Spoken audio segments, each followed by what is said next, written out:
Twan, the meeting is up now live on YouTube. So Okay. we've got a little bit of time, but I figured just in case Jeremy needs to leave. Oh, okay, got you. Yeah, I see it up on my screen saying meeting Yep. is now streaming live on YouTube.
Oh, hold on 1 minute.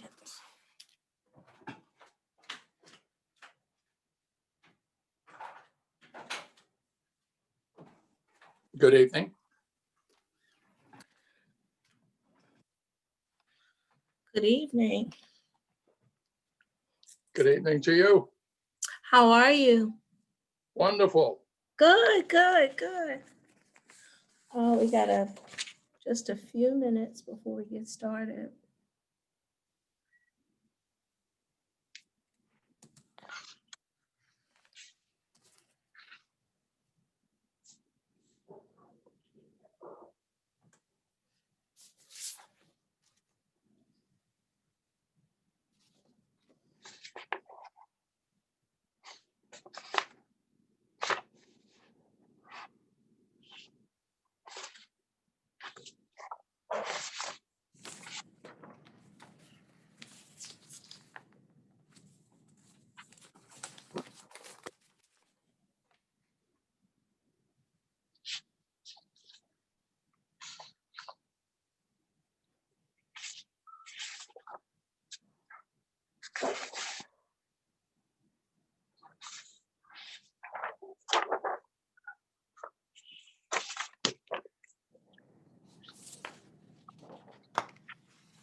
Bethany, I have 5:27. Is that what you have too?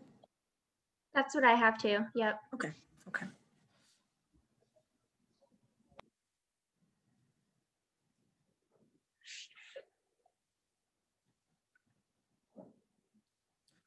Wow, Captain Thompson looks different. Wow.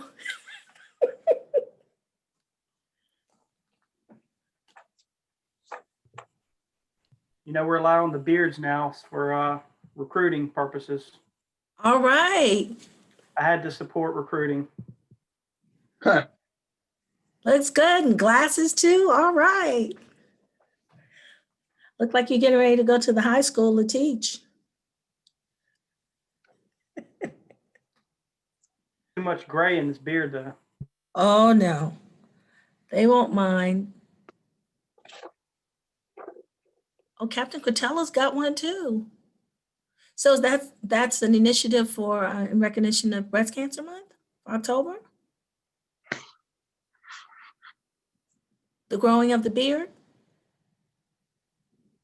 No, ma'am. No. Oh, Go go ahead, ahead. Dustin, Captain. no, we allow beards year round now. We used to do it Oh. for fundraising. Right. Now we allow beards within reason. I mean, we have a lot of rules, obviously. But the pink that you see on Captain Cortella is for breast cancer awareness. We donate a little bit of money. Officers donate money to wear the pink undershirt. Right. Got some pink patches, pink badges, and a lot of other good things. Wonderful. Wonderful.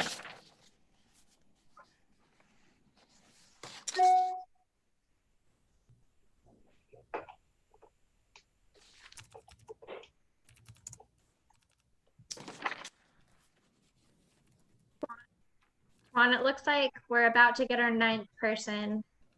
Okay. I think we need 10 for a quorum, so I don't know Right, if we'll we wait do. for just one more.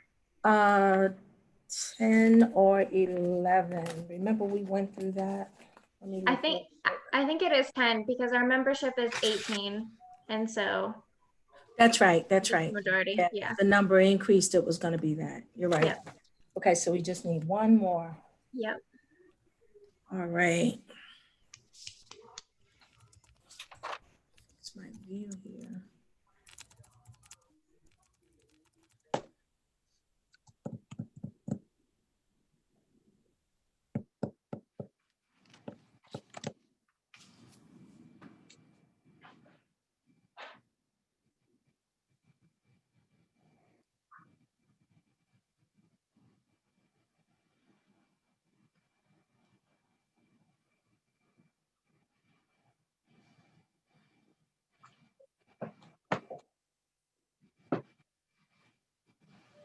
So is that our 10th? Nope, that's Chief Reynolds. That's Chief Reynolds.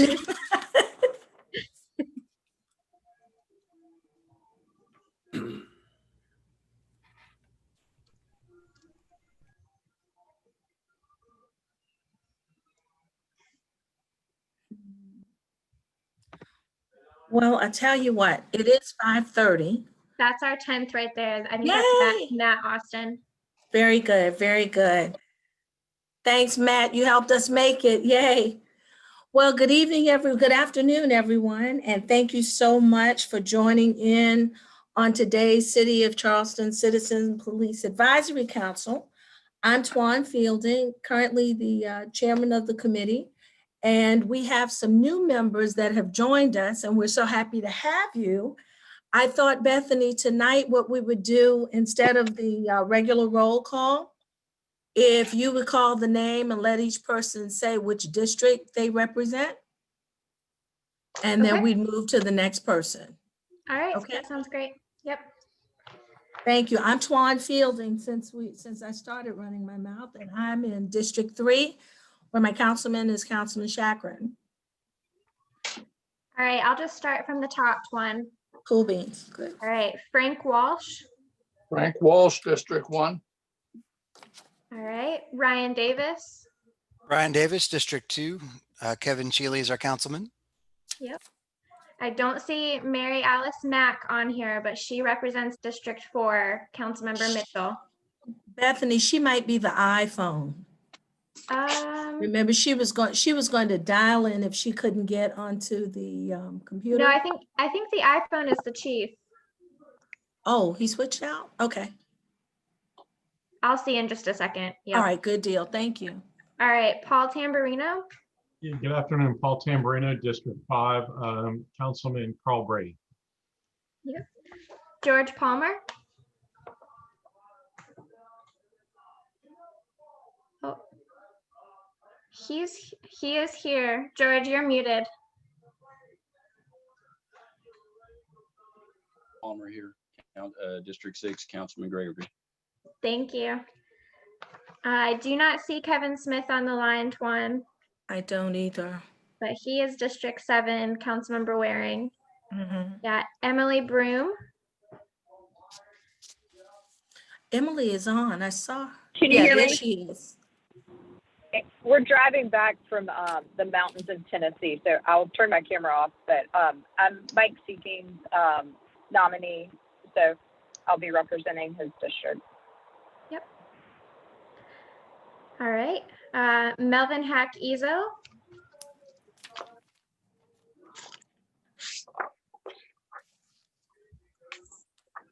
Hack, I think you're muted.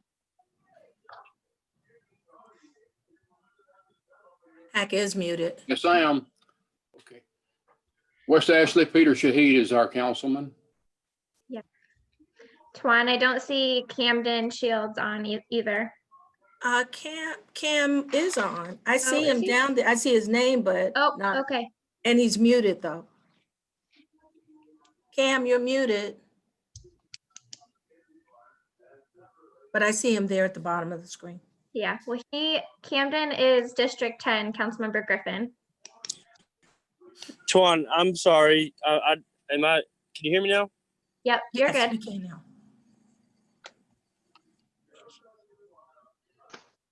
All right, I've got Matt Austin. Hey, Matt Austin, District 11, Ross Appel is my councilman.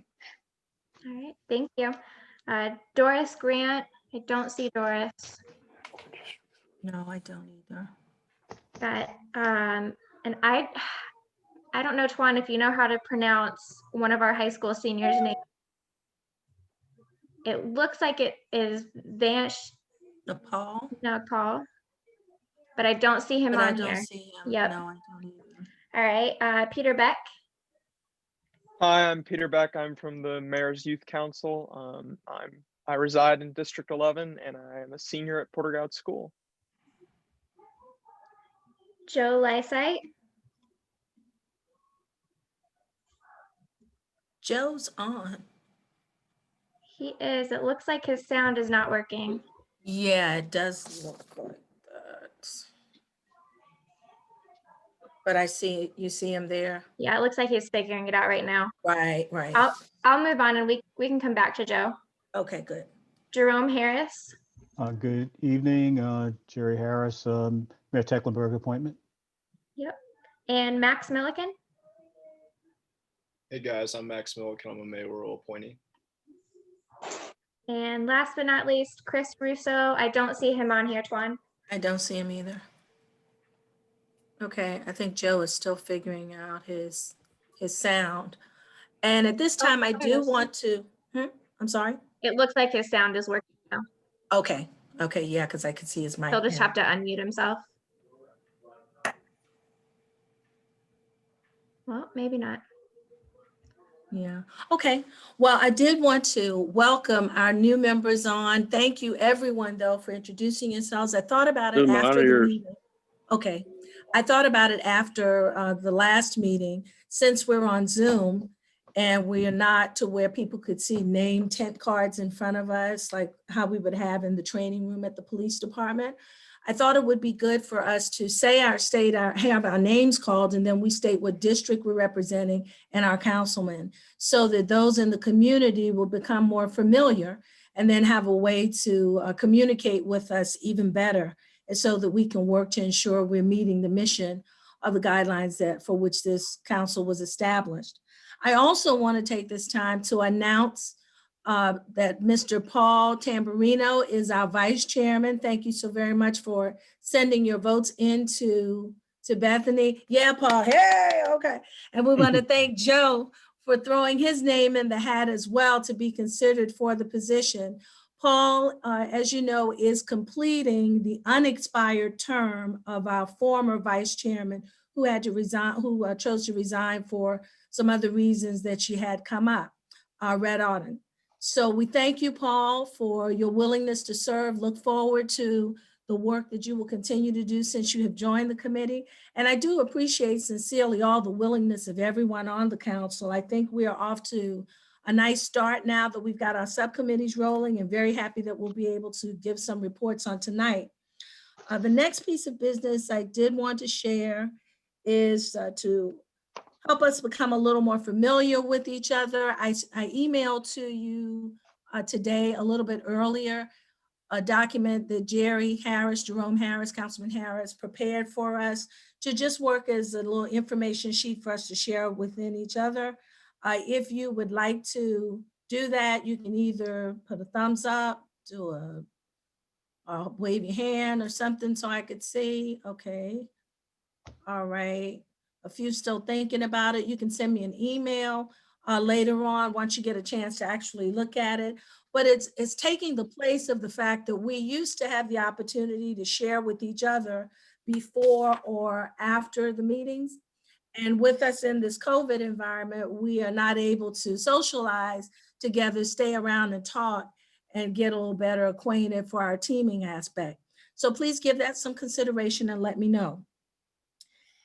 Did you get a chance to review the minutes? We have 2 sets of minutes. And thank you so very much, Bethany, for getting those sent out to us and having them be so detailed so that we could be caught up. The June 30, 2020 minutes. Are there any corrections to those minutes? I make a motion to approve as published, please. Okay, Second. thank you. It's been properly moved and seconded that we approve of the minutes for the June 30th meeting as published. Any questions? All those in favor of approving of the minutes, please do thumbs up. It looks like unanimous. Thank you. All those opposed, there are none, since that was a unanimous vote from those that I could see. Thank you very much. So those minutes are approved and able to be posted. The second set of minutes that we have are our August 6th meeting minutes, and there are just some minor, I don't know how Bethany does it so efficiently, just a couple of minor corrections on page 1 of the minutes under review of guidelines. The second sentence, when they looked at the guidelines, they stated, I think is what you intended. And maybe 6 lines down, the sentence that says their vice chairperson, I think you meant the vice chairperson had submitted her resignation. Yep. So we now had a vacancy. And that Thank was you. it. I didn't see anything else. Did anyone else see any other corrections needed to the August 6 minutes? Is there a motion to accept these minutes with the said corrections? So moved. Thank you. Is there a second? Thanks, Jerry. Second. Okay, thank you very much. That was Max, right? Yep. Okay. It's been properly moved and seconded that the minutes be accepted with the necessary corrections. All those in favor, please thumbs up. Looking good, looking good. Thank you. No opposes, it appears, since it was unanimous. So then those minutes are approved and able to be posted as well. Thank you so very much, Council. Now the citizens' participation period. Bethany informed me a little while ago that we did not receive any requests for public comment at this time. So what we can do at this time too, which is what I had planned on the notes, do any of you from your districts have any comments that you need to share from your district that you've heard before we move to the implementation of the racially biased audit? Okay, looks like there are none, so we can move to implementation of racially biased audit recommendations. And I know I saw Wendy is on. Not. Oh, yeah, up top next to me. She was down at the bottom before. Thanks, Wendy. I like to move around like that on the Yeah, screen. I'm noticing. I was like, Keep everybody on their toes. If it's okay, I'm going to share my screen. Great, it would be. I got a little update for you here. Thank you. So for some background, for the last couple of months, I've actually been working on another project in wrapping up the illumination project. So when I came here, I learned that under the illumination project, there was a 3-year strategic plan and kind of a mostly finished evaluation report done by some students at the College of Charleston. And so to help Chief out, I decided to take that on and produce an evaluation of that, just to kind of show where those strategies went that the community said they wanted under the illumination project.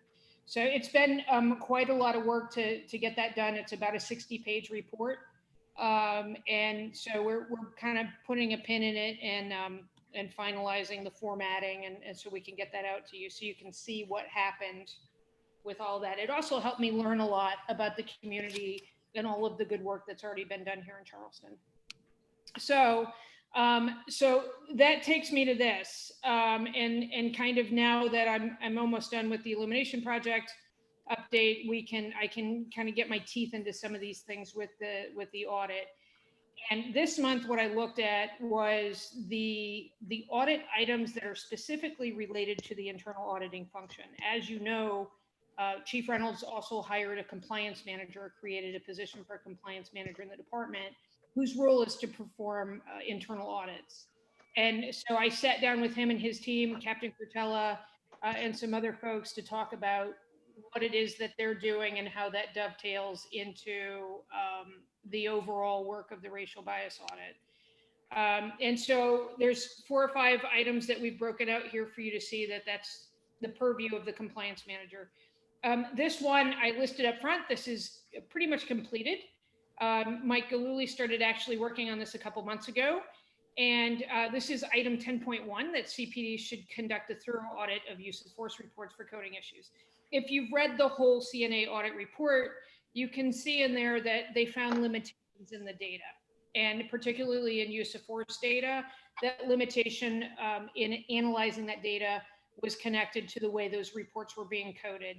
So Captain Curtella, the department, did a lot of work on changing those processes and doing training. And Mike Galuli, the compliance manager, has also worked on developing an audit procedure to inspect those. He's now done 2 monthly audits where 5 reports are randomly selected, and Inspector Galuli looks at them to determine whether or not they're coded properly.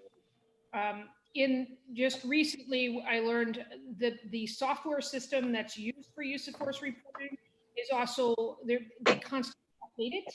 And in the pending updates, some of these coding issues are going to be resolved, because the systems, it's going to be more like TurboTax in that sense, where you have to fill in that box before you go on to the next screen. So that takes us to where we need to be to do, a more thorough analysis. And so I look forward to being able to look at our 2020 data set to see what's going on there.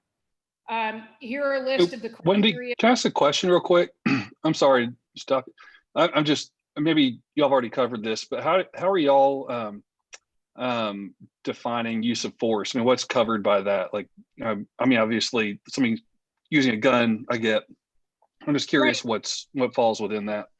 So actually, one of the interesting things here in Charleston that is a little bit different from other cities is that a use of force starts at the reporting threshold here, starts at if an officer removes his or her weapon from their holster. So if they merely unholster a firearm or a taser, that's a use of force. A lot of other cities don't report it that way. That gives us a much higher level of documentation, which is good, right? Because those reports also trigger a review by a supervisor, which is a good thing. So then empty hand control, if an officer has to physically manipulate a person in order to get their compliance, and that could be as low of a threshold as pushing them up against a wall, all the way up to baton, strikes, death force. There's a spectrum there. So what if I'm correct, this department only reports about 300 use of force incidents a year, and that includes every time an officer unholsters a weapon. So for comparison, that would be thousands in other agencies. So this in front of you is the criteria for the coding audit. These are the questions that the inspector is asking when he conducts that audit to make sure that all of these things are hit. And this is based on the methodology used by CNA in the racial bias audit. So the next section are these audit items that are in progress that we're working on. And 11.1, conducting these audits with the goal of assessing disparity in the use of force related to the race of involved community. So what you see in front of you is the officer race and citizen race in the 2019 report that was just recently published online. You can go to the City of Charleston website and read the full report there. And so what you see is that from 2018 to 2019, there were some interesting changes. This analysis is a little bit more complex than just making sure we're in compliance with all of those coding issues. And so we're working to contract with some researchers who have expertise in this area to dive into this data a little bit and figure out what's going on there, and is there anything in the data that we need to look more closely at? So that is in progress. We're working to get those contracts in place. There are some national experts on these issues that we're hoping to get some support from in terms of analysis. 16.1, annual review process for the policies and procedures to ensure they align with the department practices and training and promising practices in the field of policing. So Captain Cortella's unit is developing a 36-month schedule for policy review. I know that the audit says that we should do this annually. It would be really difficult for us to thoroughly evaluate every policy every year. There are well over 100 policies and other documents that we want to include in this review. And so we're going to make sure that we touch every policy at least once every 3 years. There's other review processes that will go into place here to ensure that in some cases, some of those policies will be touched more often. Obviously, things like use of force and body cameras are hot button issues that the department's paying a lot more attention to. Wendy? So Wendy, given the fact that the policies, all of the policies are not going to be reviewed annually as recommended in the audit, will you list out, will there be a comprehensive listing of all of the policies and then a layout of the cycle that those policies would be reviewed so that we could see, we can hope to ensure that the top policies, the ones of greatest concern, are definitely reviewed within a year as opposed to 3 years? And we will report out on that when that schedule is in place. In addition, we will also, most of the policies are online. And so you've also got the CPAC Policy Review Committee in place that will look at those policies. The date those policies were last published is online as well. So if the policy committee wants to go through and look at a policy that maybe hasn't been reviewed or hasn't been updated more recently and recommend that it be prioritized, that would be something that committee could do. But Wendy, who's going to prioritize the total list though of the policies? And then Jerry, I'll stop. For the internal review? Yes.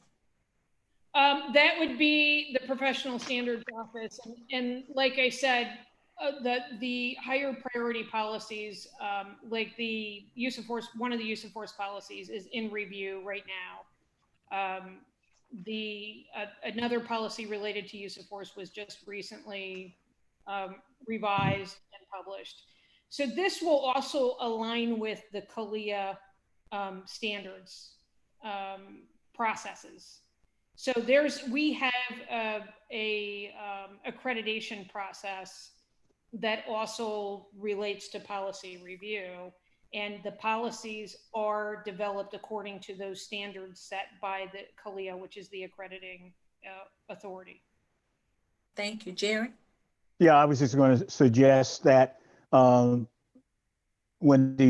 as you develop the schedule, right, that you share with the policy committee, all right, so that we have a baseline to work from.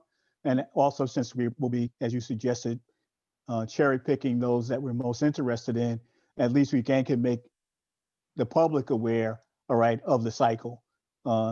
Just as for transparency, even if we're not actively involved in anything. I think that's an important piece of information to have out to be made public. As soon as I get that schedule, I will make the recommendation that we bring it to CPAC and let you know what it is. Wendy, I have a question for you, please.